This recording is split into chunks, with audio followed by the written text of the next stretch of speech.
like you mentioned, he just mentioned that, we lack a lot of deaf people in the field of technology and IT, and also in linguistics and that field, right? So to have a lot more work that can happen. Are you able to hear me, Amrish? Yeah, okay. And a lot more work that can happen in this field to build sign language, to document it. Like I was saying, it's being used for many, many years. Everybody has been living with the language, but it's just not been documented as other languages are documented, spoken languages. So, but I think it's great work that has happened so far. Thank you for all the work that the panelists have put in. So over to you, Dr. Hemchandra, if you have any questions. Yes, it's not exactly question. I'm just amazed by the amount of work given the limited resources, because regular dictionary projects, they have a huge scan base to scan different uh, means of uh, reaching societies. Now, huge computational power involved in reaching out to our word archives dispersed across societies. But nothing existed, uh, for example, for Gopalakrishnan search, but still this kind of project continued. Uh, but I just want to, know what are the new modalities of imagination you are thinking now that deaf people are occupying new positions and they are in a slowly happening. Is there a way to, are you imagining in your possibilities of building new dictionary projects that are, and what are American examples and European examples, and how does our project differ, not by just terms of resources, but by way of deaf culture and so on? So that is my, uh, curiosity.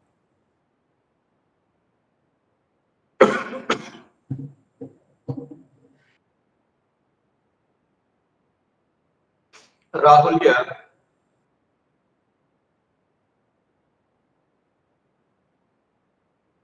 So, so America actually leads in this field. Like they have very, very good resources. You have the Gallaudet University over there.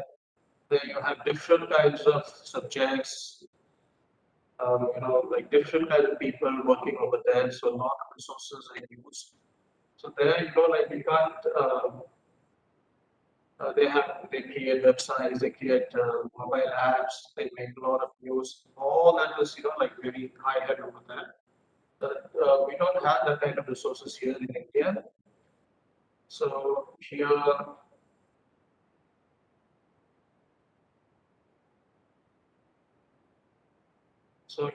technology is not used much. Like the Indian Sign Language, for example, it has been documented, and a lot of people are using sign language, but technology, not much of technology is used. So since hearing people use technology a lot, so we need to use hearing people for all these kind of projects. So when this happens, so there's a lot of friction here and there, so not much work is being done.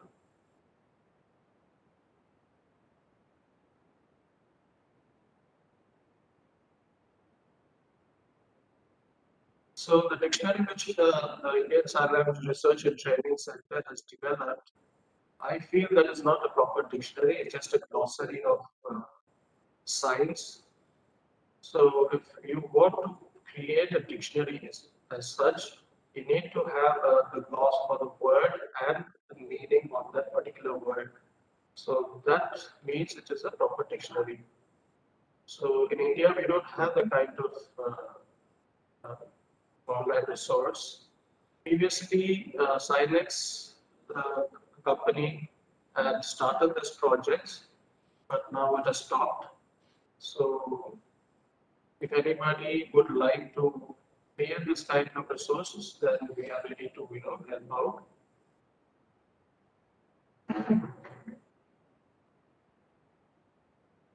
On YouTube, you can have these resources on YouTube, or we can create a mobile app.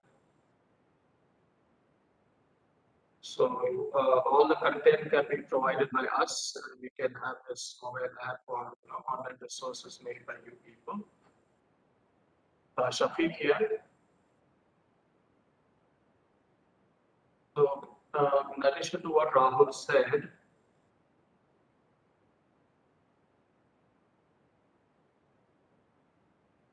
so we have to focus on the basics first about education, about deaf education.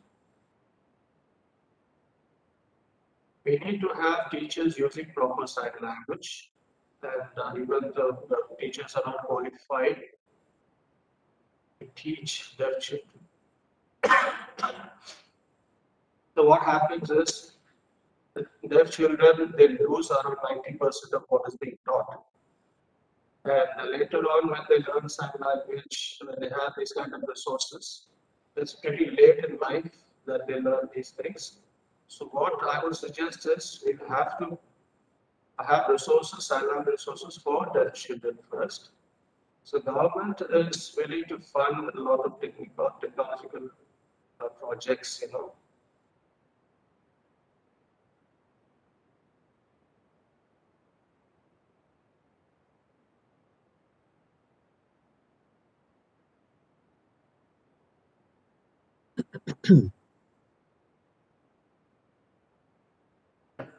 Digital. That's right. That's the sign for digital. Yeah, he's signing digital. Oh, I see. So in India, we don't have much access, so most important thing is we have to have proper accessibility through sign languages. We have a lot of resources, like a lot of people use YouTube and all that, and we have a lot of videos on YouTube, but we don't have many mobile apps, hearing people, they have a lot of apps, like for dictionaries, A to Z, they can, they keep on, you can search for any kind of word. So we don't have a proper mobile app for Indian Sign Language. So we are hoping to create one in future.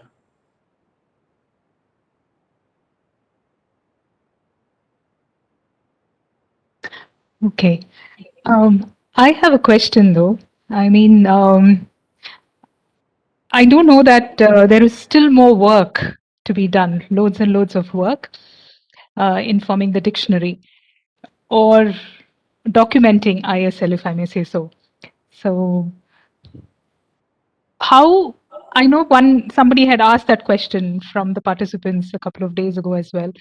How is it that we will ensure that any new science that is being invented or new science that comes up is documented, captured, and documented?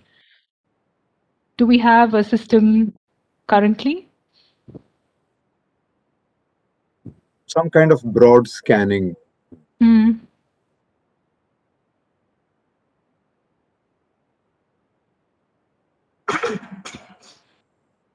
Yeah, Rahul here. So when a new sign is invented, so you're asking how it can be documented, right?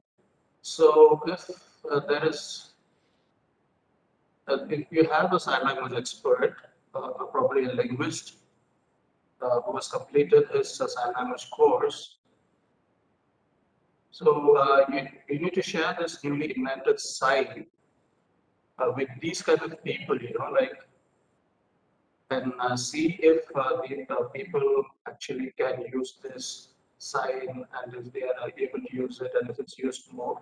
So if, like 80% or 90% of people actually use the site, then you can document that. We shouldn't, like document any site which will be invented immediately. So we'll have to do a lot of work. We'll have to analyze it and then document it. So right now we don't have any particular center. Probably ISL can take it up. Like we have a group of deaf people working over there. So if any site has been invented, we probably can let ISL know that they can probably uh, validate it, get feedback, and do more analysis on it before documenting.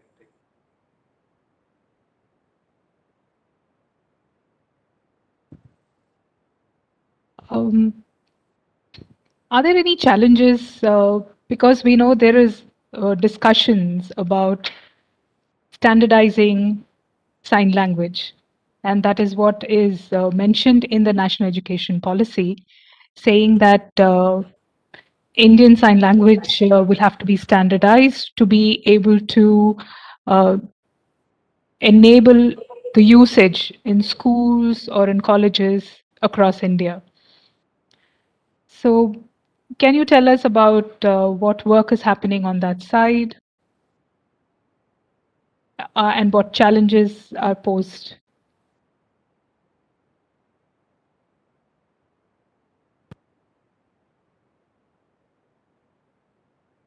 Shafiq here. So standardization, okay, so deaf people really are not interested in standardization. Standardization, this kind of word or this kind of work has been um, like taken up by the government, by the hearing people. So deaf people, deaf community, we don't like uh, really want to have any kind of standardization. We really don't think about that. So we are able to, like even with the variations, we are able to understand each other.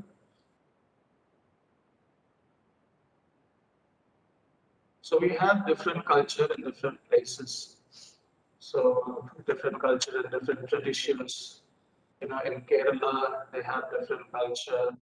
They use dosa and all that and appam. In Delhi, we don't have those kind of dishes. So, and in the south, for the word what, they sign like that. And in north, for the same word what, we have a different type of sign. So it's very difficult to, like select a particular sign to standardize it. So there'll be a lot of arguments if we go for standardization. And so there'll be a lot of politics and arguments also if we go for standardization. So maybe let us see in future what happens.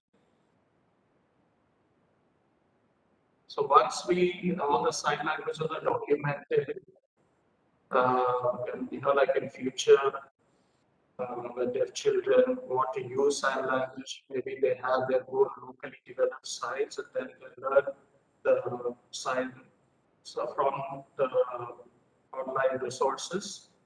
Probably they might start using the signs on the online resources and all that.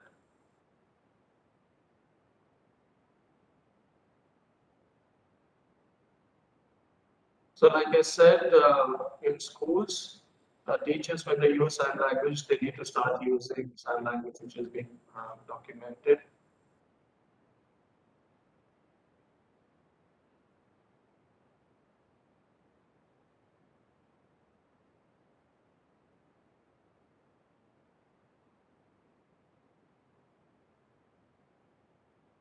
So for example, when we say alu, the word for potato, so how do you write it? So we write it as ALU or ALOO.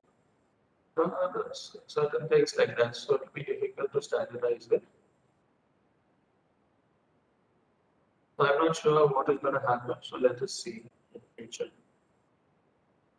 But what I want to say is sign language used by the deaf, it's a very beautiful language.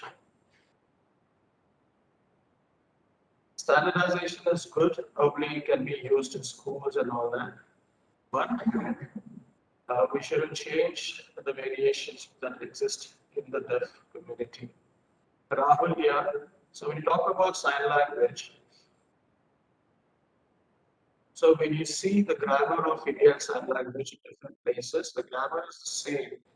It's only the vocabulary which is differs, and even the vocabulary doesn't differ much, like at all. It's regionally connected.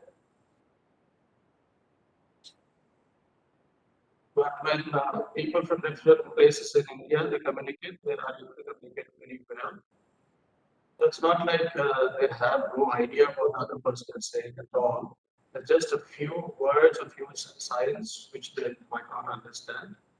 They actually ask them what is the meaning of the sign, and then they explain. And probably in a week or two, they're able to freely, like fluently communicate with each other. So I stay in North India, so I use science used in North India. When I go to South India, like some of the signs are very different in terms of colors and things like that.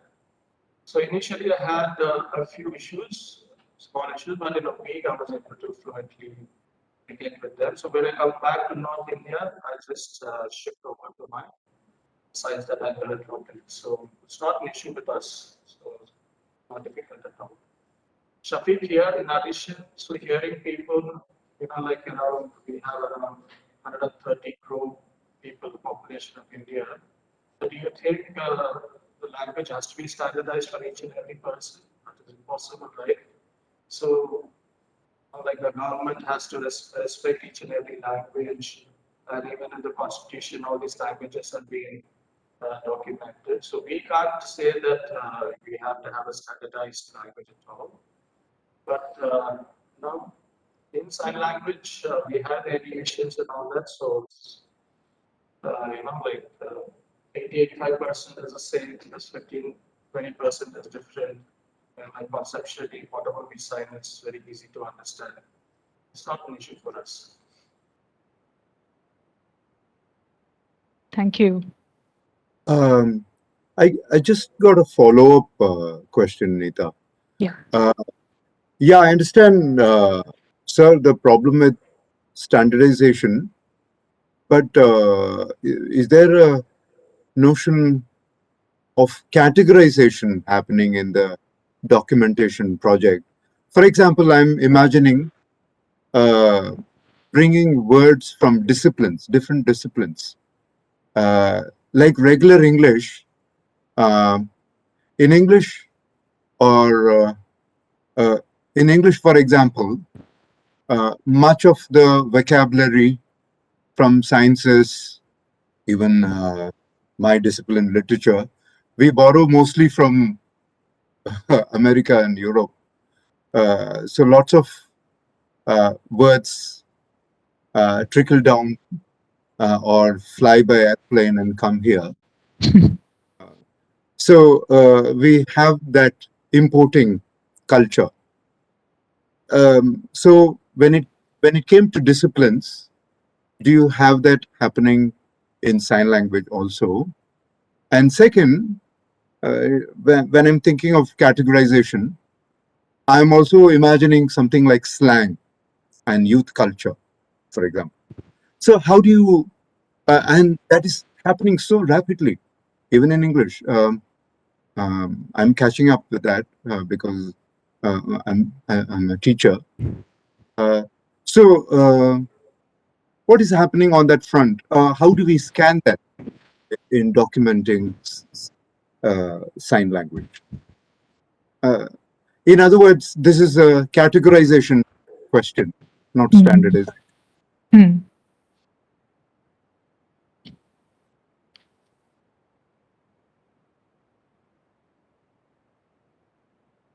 I don't know how to explain slang. I don't know how to explain that in sign language. Should I try? Yeah, you can. Yeah, I'll just try helping Amrish. Give me an example in English. Yeah, so Yeah itself is a slang.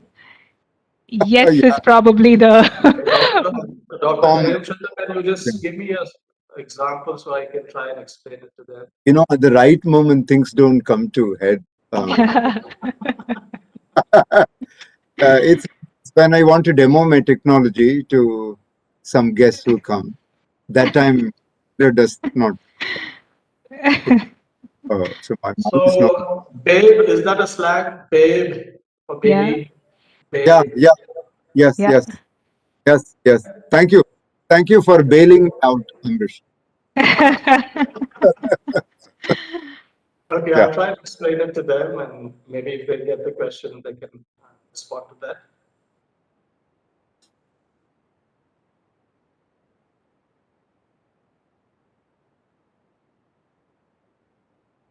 Uh, did, what was said, Anita? I mean, Yeah, Amrish. so Amrish is signing now, so I'll just voice for him. Oh, okay, okay. So even Dr. Haim was thinking a lot about, what example I should give for a slang. So Amrish checked with you to find out if babe is a slang for Hmm. baby, and he said yes. So that's great. So babe actually refers to a beautiful girl who really looks good. So you use the term babe to refer to her, right? So if somebody calls a girl babe, so she knows that, oh, she's really good looking.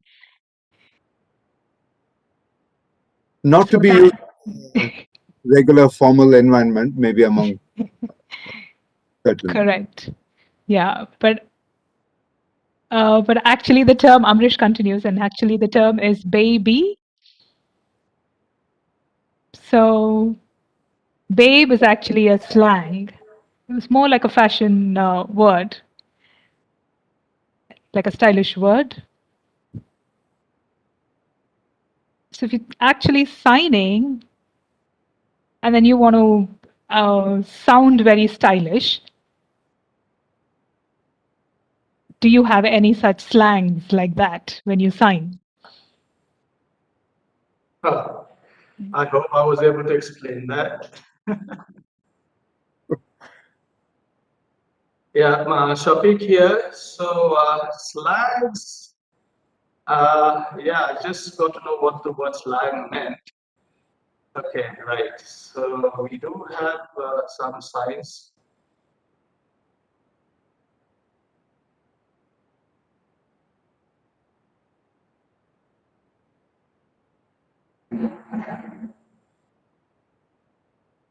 Okay, so Shafiq is actually giving an example for, uh, looking at a girl and saying she's really looking good. An example for the babe that we gave. So Amresh is asking him, is there anything else, to express apart from just saying that the girl is beautiful and I like her? Is there anything else that you use which is very different?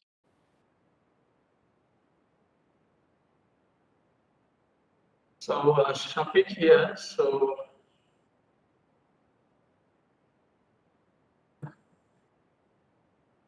what he's saying is, like there are a lot of boys standing and there's a girl passing, and then she looks at me, and the kind of feeling I have, the way you show it in signs, like that's also a slang, like you jump for joy.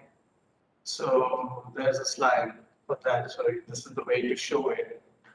And then you can also show if a person is drooling, like he's happy 24 hours, he's dreaming about that girl. So there are certain signs that we can use. So that can also be called as a slang. Yeah, so I can actually see Shafiq when he's signing Dr. Haim that, he uses very visual uh, actions and gestures, which means that, what do you really do when you are Yeah, happy or when you're over the top yeah, of the world? So, correct, correct. such things. Yeah. I can sort of feel that from here. His happiness. Yeah, okay.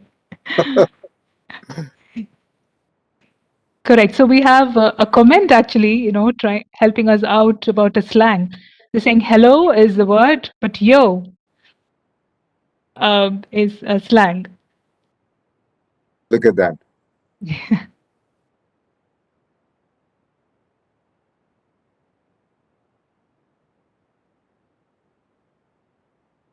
Yeah.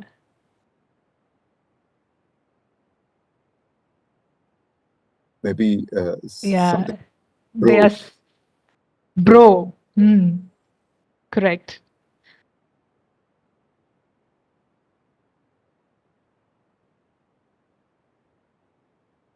Yeah, so Amrish is explaining it to Shafiq. My teacher is chill, meaning cool about things. Yeah.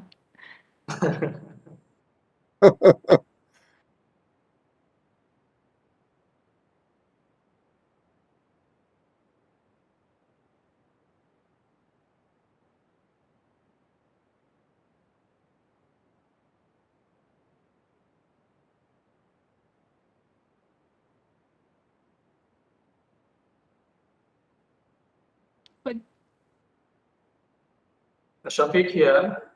So hearing people, you said, you just gave an example of chill, right?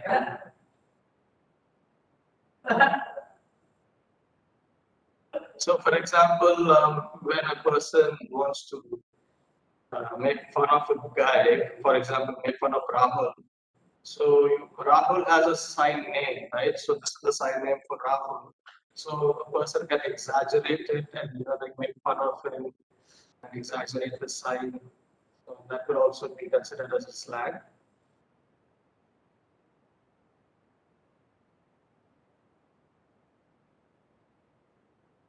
yeah. So Shafiq is saying Rahul is a role model, so we shouldn't make fun of him right now.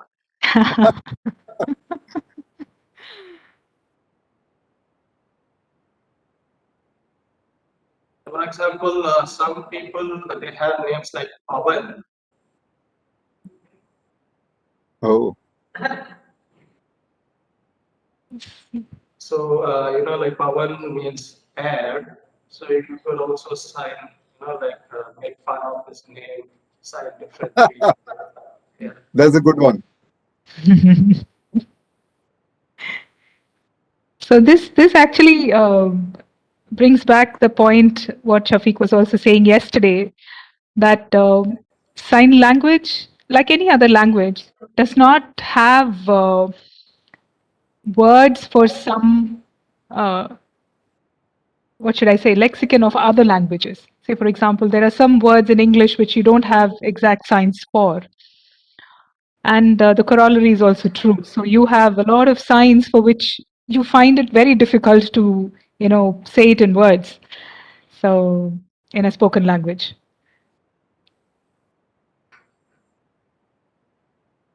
That's true of almost all translations from one language. They don't Correct. straight.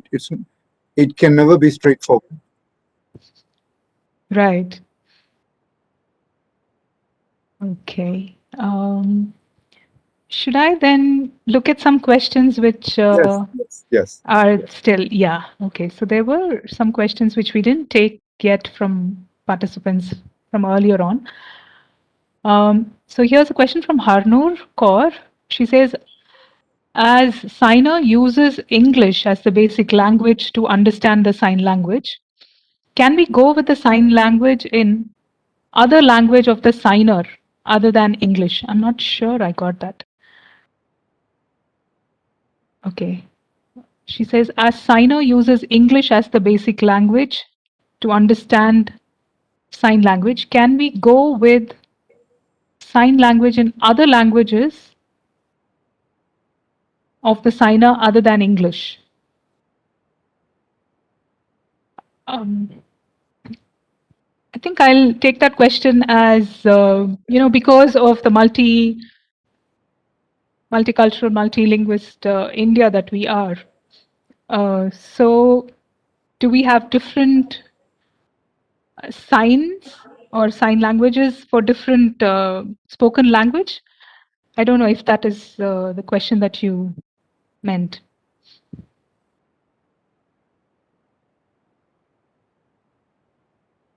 No, I think what she thinks is when signing, usually people think in English and sign, so that doesn't happen actually. You know? It really doesn't Okay. matter which language the person is from or born into. So when you use sign language, you really don't think in any language, just think in sign language. Right.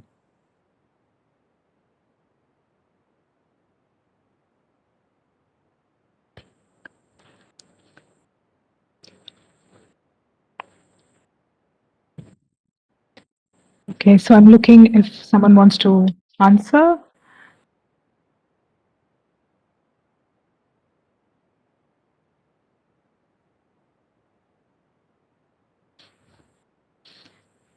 Yeah, so I think I'll just answer that. It's they don't think in a language or spoken language in their head, but they would sign, and signing is what will be going in their head as well. So the sign language visuals are going in their head when they are signing. So they don't depend on spoken language unless there is a deaf person who has grown up with the spoken language as their first language through use of assistive technologies and therapies. They probably do think in a different language in their head. Or even both, Nita? Yes, yes, yes, Sorry, definitely. And visual. What Dr. Haim was saying is not only in the spoken language or visually, but it could be both. Because I tend to think in English and Tamil together, being bilingual for very long. Yes. So it could be possible for deaf people too, I think. I'll just ask them.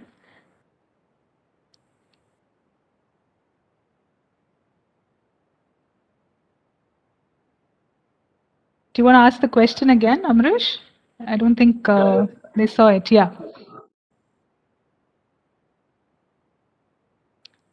So the question is, how do they think? And in which language? Is it language or just visuals? So this is Shafiq here. For a deaf person, he doesn't have any spoken language skill, it's completely sign language in his head. Rahul here,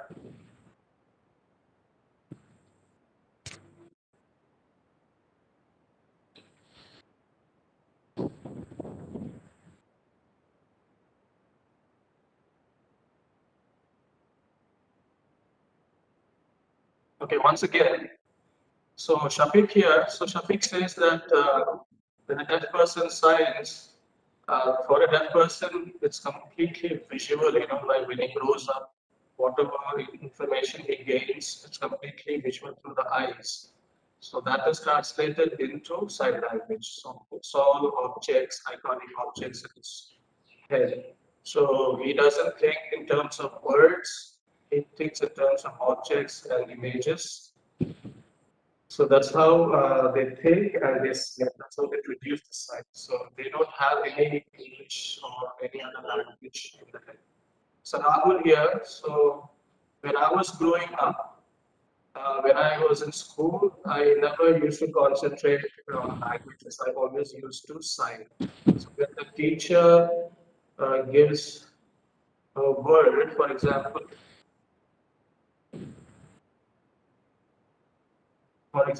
home, the word home, so written in English, I have no idea what it means. But I actually know what a home is and I know what it means, but I don't know understand the word.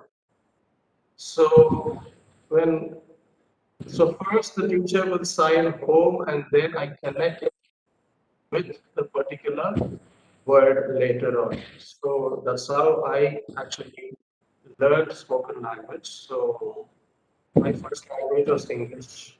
So I always used to take sign language. Yeah. Okay.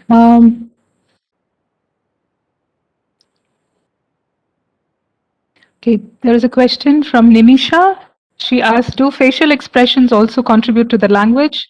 Does a variation in facial expression with the same signs denote different meanings?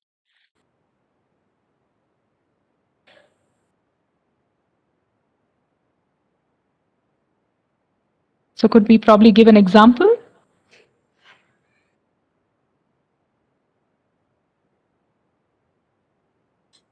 Yeah, we're waiting for Shafiq. I think he's... Shafiq is not looking at us, so he missed the question.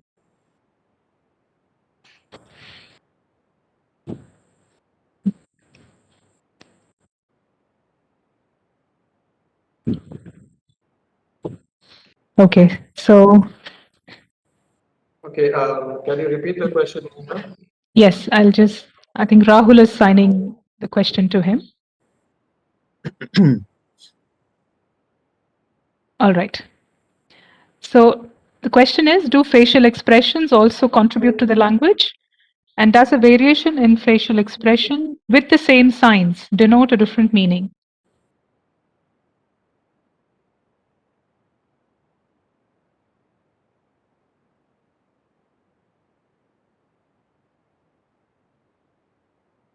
If so, can we give an example?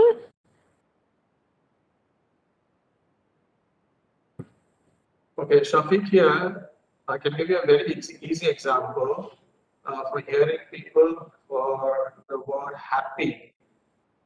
When they want to sign, when they want to show that they're happy. Okay, Shafiq's video is frozen. So you use very happy to show that, like the person is really very happy. And you also change the way you say it, the intonation and everything. You change it so that it sounds more exciting, Like similarly, in sign language also, if you have this particular facial expression, it's just normal happiness. So if you sign it with more facial expression, then it means that you're very, very happy. So I hope you understood. So the first is, three different ways of expressing happiness. So if it's a normal expression, see, for example, the sign for good. If you have a very normal expression, it might not really be positive. It might feel not mean negative sense. And also for like the word lie.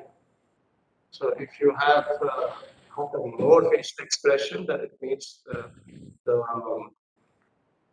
what do you call it?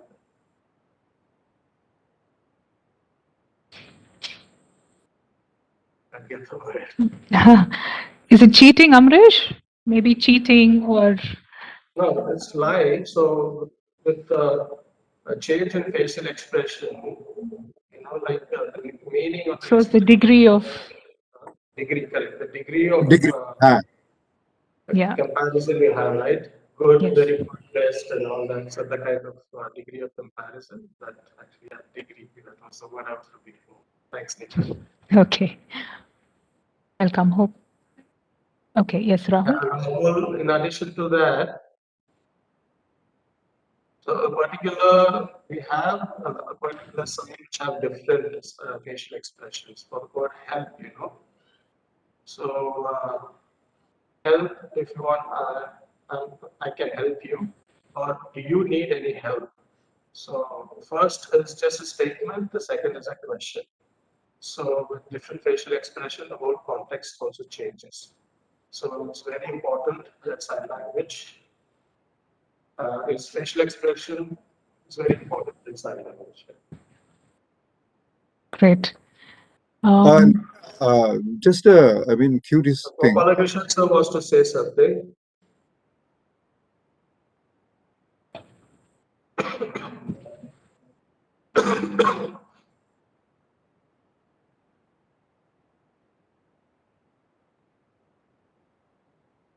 So the correction sir says that when you have a sign language class, the trainer has to be a deaf person. If it's a hearing trainer, then you can't get the proper expressions, you can't learn the proper expressions. So it's very important that it should be a deaf trainer so that all the expressions and the body language and everything is clearly understood. So for example, for the word freedom,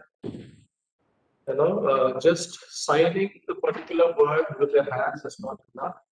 You have to have, you need that particular facial expression also according to the context. So it is better to have a deaf instructor who can really teach the different nuances of language, of sign language, rather than a hearing instructor. So we don't recommend a hearing instructor.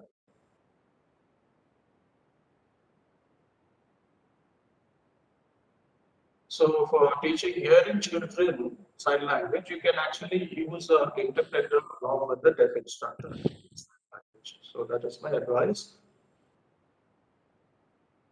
Yes, Dr. Haim, sorry we No, interrupted nothing. you. It's just a mundane question.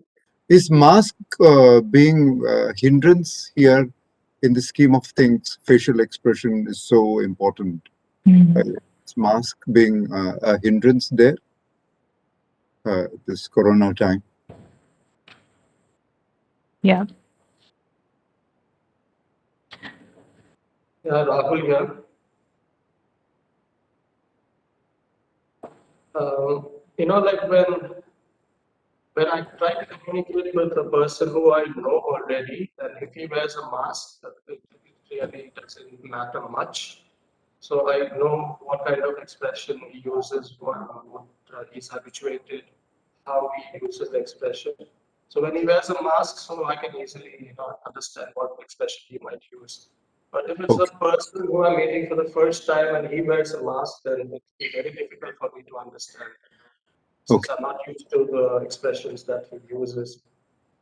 And like we have to stand some distance apart, remove the mask, and then communicate. So we cannot stand close to each other wearing the mask to communicate.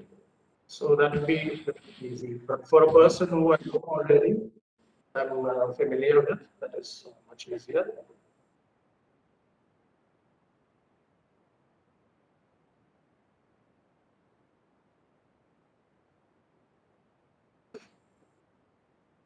For hearing people, Shafiq here. See, when I see some of the hearing people using phone and then they cover the Microphone. use a cloth to change the way they speak. Do you think if somebody covers the mouthpiece with a cloth, you'll be able to understand? Shafiq's videos, I can't see this. So Rahul is trying to explain what Shafiq said. So when using the phone, if you cover the mouthpiece with a cloth, it's very difficult to know or find out who is actually on the other side, on the other end.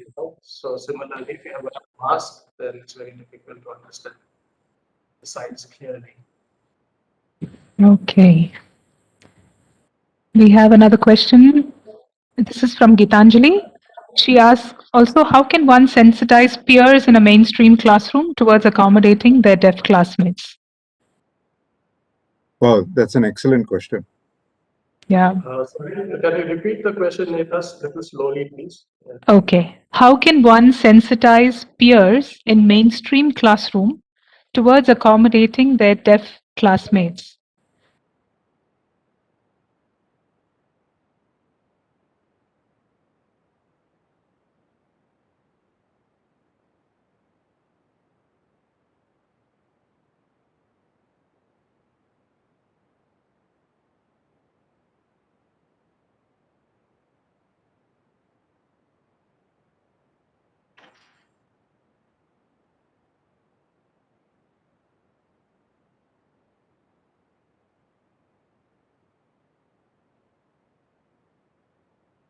Yeah, Amresh is. Still signing.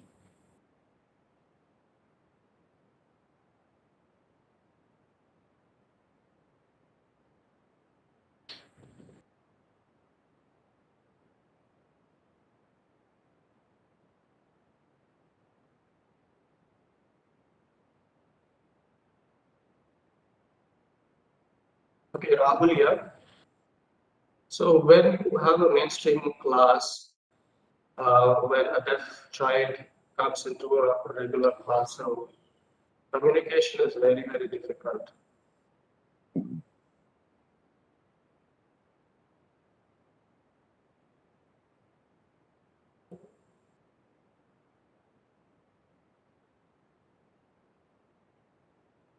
So if the hearing ears are taught a bit of sign language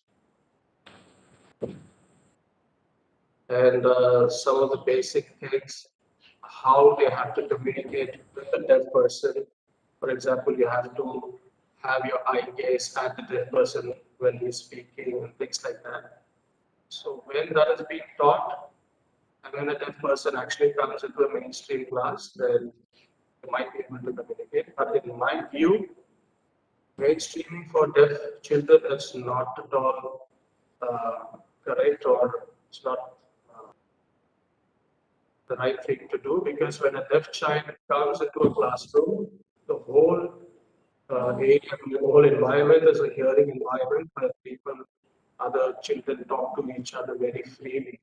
So when a deaf child comes into a classroom like that, he might not feel much confident. His self-esteem might be low or something because he's not able to freely communicate or get the attention of his friends.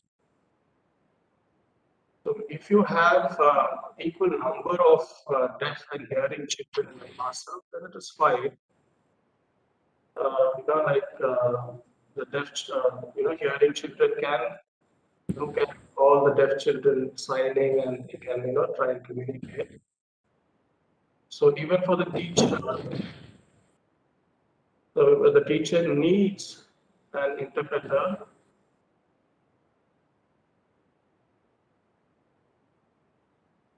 And the way, methodology of teaching a hearing child and a deaf child is a bit different. So for a hearing teacher teaching a hearing child is completely different from a teacher teaching a deaf child. So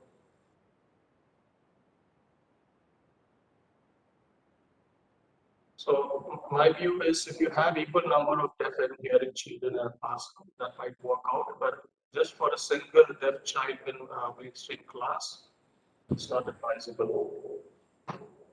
Right. So I'd just like to add here from my experience working as an educator in the rural areas, right? So through some of our projects, we work there and we ensure that, and it's all in mainstream setups because in rural areas, the way places we work, we don't have deaf schools there.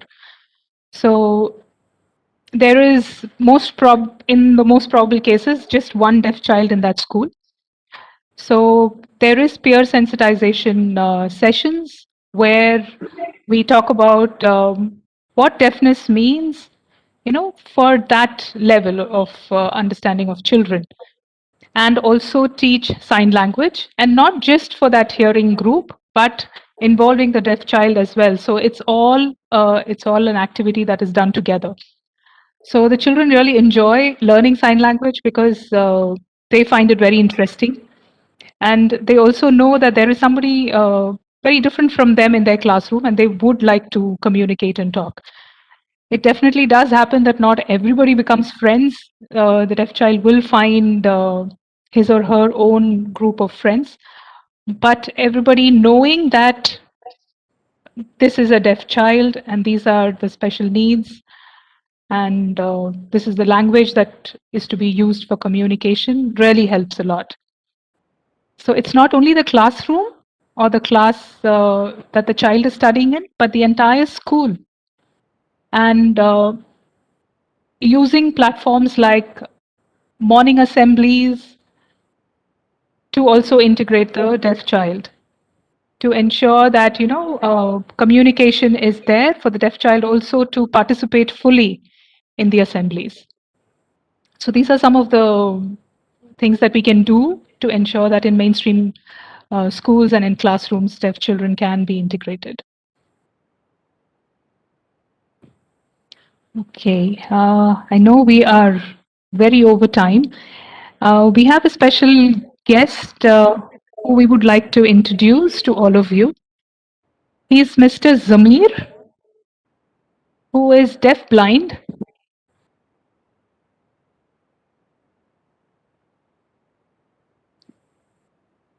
Okay, so Rahul is going to help Mr. Zamir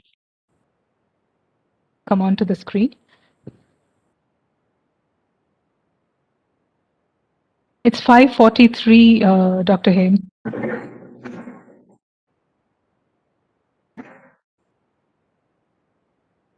Maybe we can wind up at 6, Nita. Yes, I'll just quickly confirm.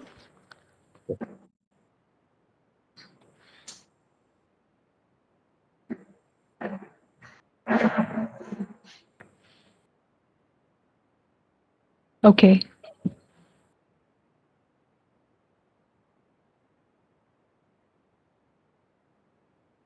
Yes, so we have confirmation that we can close at 6, which is just 15 minutes away.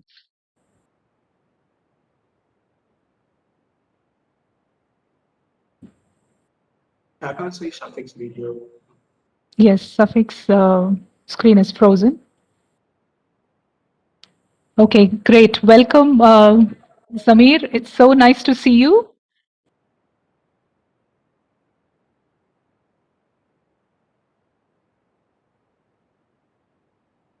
Zamir is deafblind, and so you can see Rahul sitting next to him, holding Zamir's hand and signing at the same time. So what Zamir does is understand what is being spoken through the tactile sign language, which we spoke about in the first day and second day. So you see it here happening live.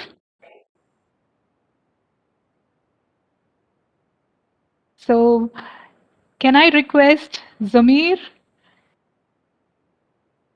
to introduce yourself and tell us about SEDB, which is the Society for the Empowerment of Deafblind.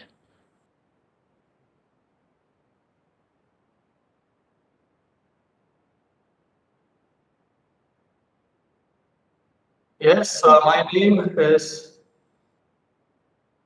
Zamir Dhale.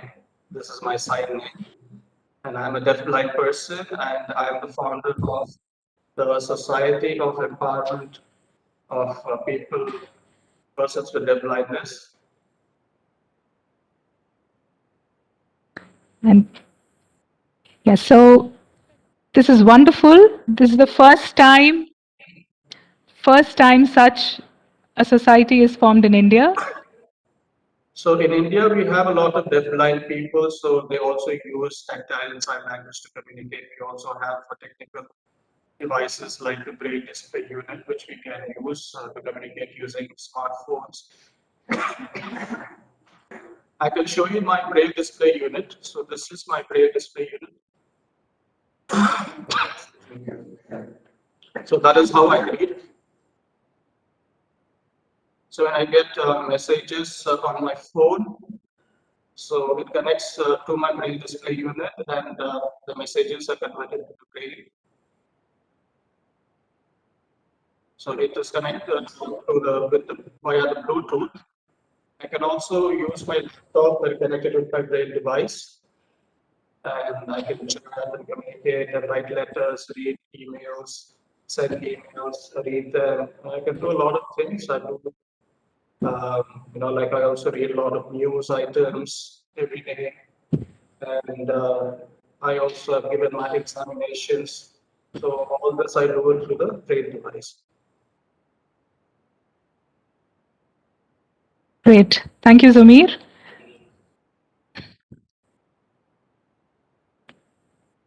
So this is a workshop on sign language. and the beauty of sign language and how sign language is used by deaf people.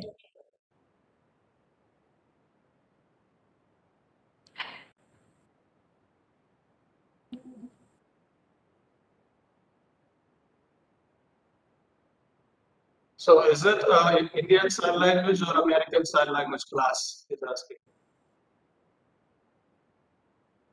Okay. Rahul is stating that it's a Indian Sign Language workshop, which we are sharing a lot of information about Indian Sign Language.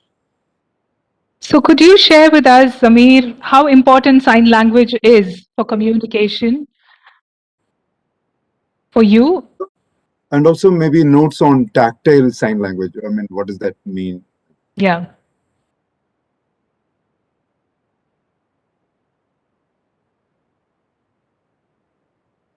So we can use any kind of sign language, like we can use Indian Sign Language and American Sign Language also. If a deaf-blind person does not understand Indian Sign Language, then we use American Sign Language for him to understand. And it's easy for us to use American Sign Language because it uses one-handed alphabets, one-handed manual alphabet. So it's much easier.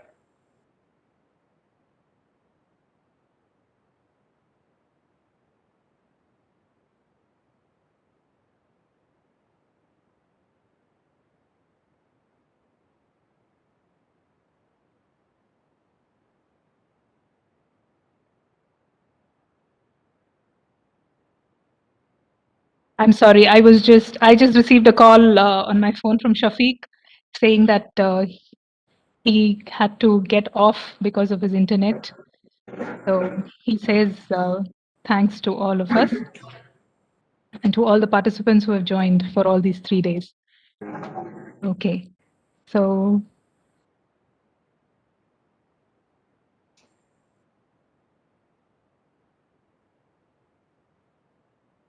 we're waiting for Samir. Yeah.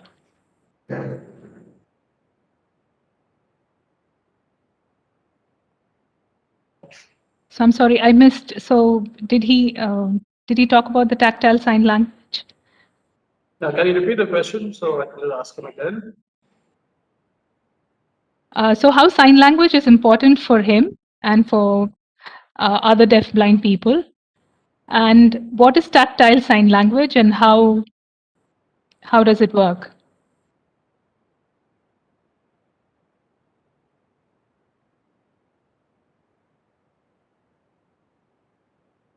Okay, when you use tactile sign language, I can understand what is sign on the hand, and I can feel it through my hand, and it goes to my brain, and I can understand what the sign is.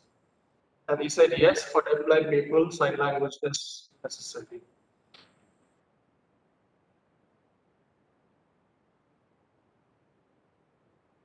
It is very important because for us to communicate, we have our own expressions, our own thoughts.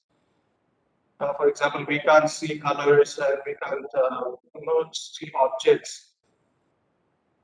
So when we use tactile or sign language, it is a way of communication. It's a way that is the way that opens up the world for us.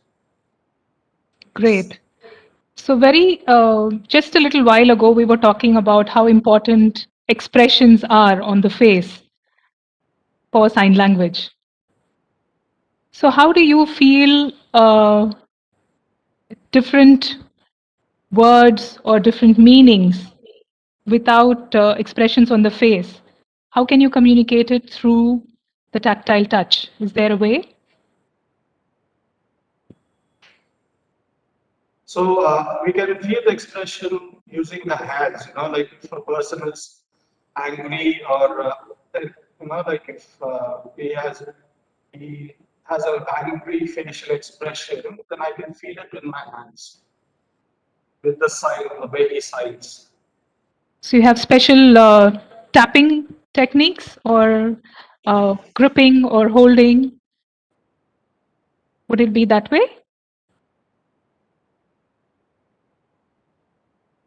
Sometimes the person is very angry, the way he taps, like I can understand the person is annoyed or angry. So if a person taps in a very soft manner, then it means that okay, I can actually communicate with him. He's not angry or something. So I can understand through the way he touches me. Absolutely great. I mean, thank you so much. So exciting, to see so many different ways of communication and expression. Even speaking beyond tactile sign language, Nita, Yeah, actually uh, I can very well connect to it because uh, we all of us can distinguish between a warm shake hand and a cold one, true. and a busy one and indifferent one, don't we? So I think it's organic that tactile sign language also evolved from that organicity of touch.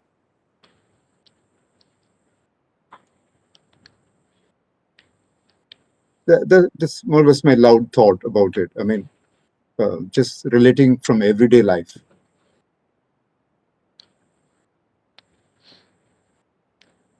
Correct. Yeah.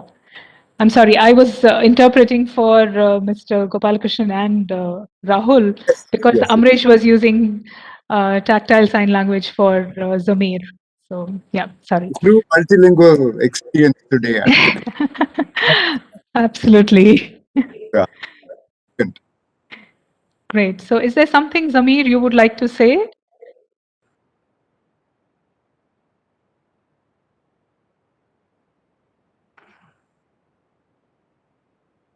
So this is the class for IIT students, right? So what I No, want to do is IIT students have to help us in like having better accessibility to different things. So this is my message to all IIT students.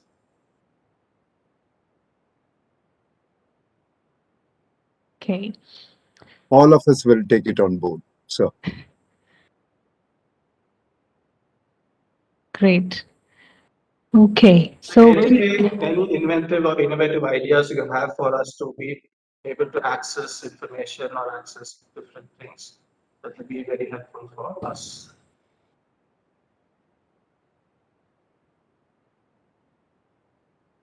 okay, so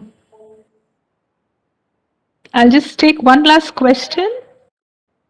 Maybe it's related to higher education and the scientific terms and all that is being used in the higher education. How is that being managed?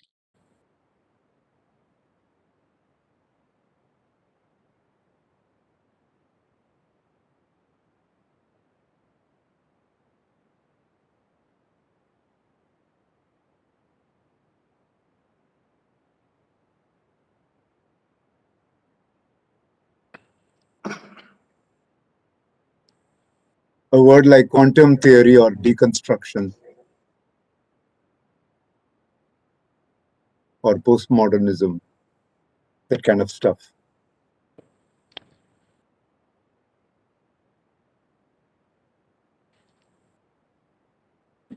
Yeah, so Rahul is saying that we don't have science for so many of those kind of terms. We need to create a corpus for all of that. We need to also find out from teachers of different schools or colleges as to how they are explaining such terms or using these terms to teach deaf people. So that kind of information also needs to be collected. And this is some work that is still yet to happen in the future, and that is work in progress. And it's not an easy one, but yes, work in progress.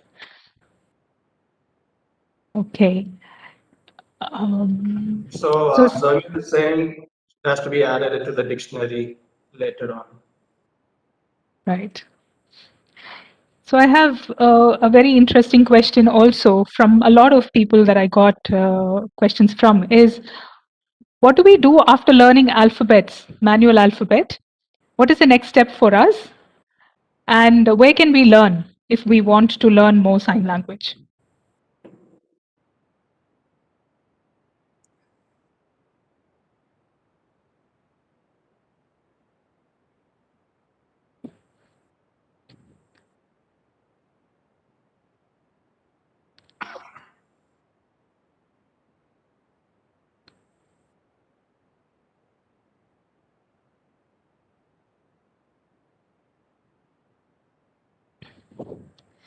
Okay, so Rahul is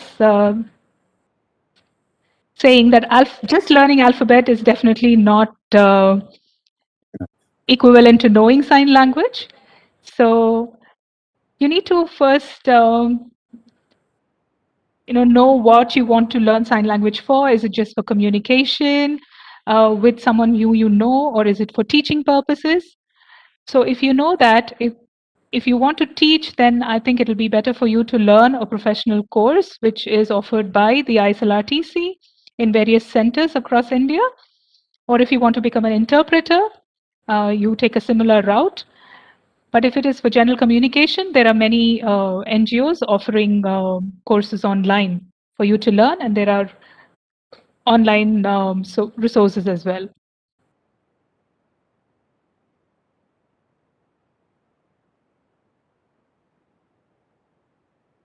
Maybe one of these days we can put those resources on web Yes. chat. Yes, sure. Okay.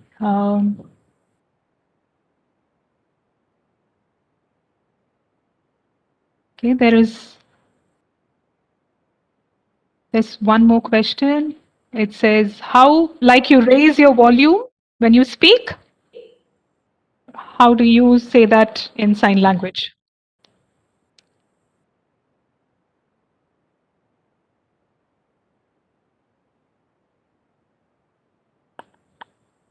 So Or Mr. vice Gopalakrishnan, yeah, Gopalakrishnan sir says it's all in your expression and your body movement of how you use your signs, whether you do it slowly or with great intensity.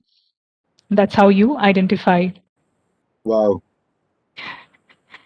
Great. So it's 1 minute to 6.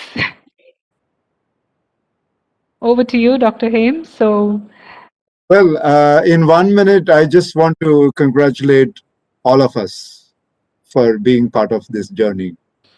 And I'm so pleased with this rich multilingual and multisensory experience. And this is how the world should be. That is all I want to say before saying goodbye to all of you. Meet you tomorrow, same time, 4 o'clock.